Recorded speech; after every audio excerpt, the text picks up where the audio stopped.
លឹមឡើងដល់ស្រែមើថ្ងៃរះព្រិចប្រលឹមមកដល់ក្នុងស្រែ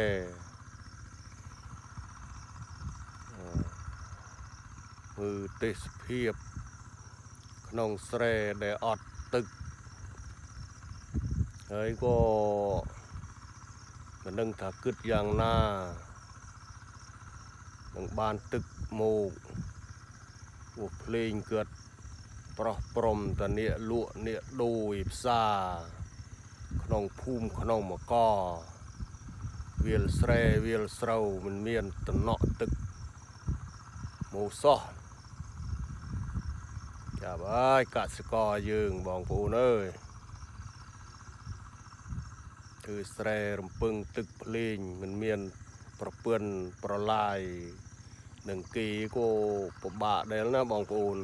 បាទ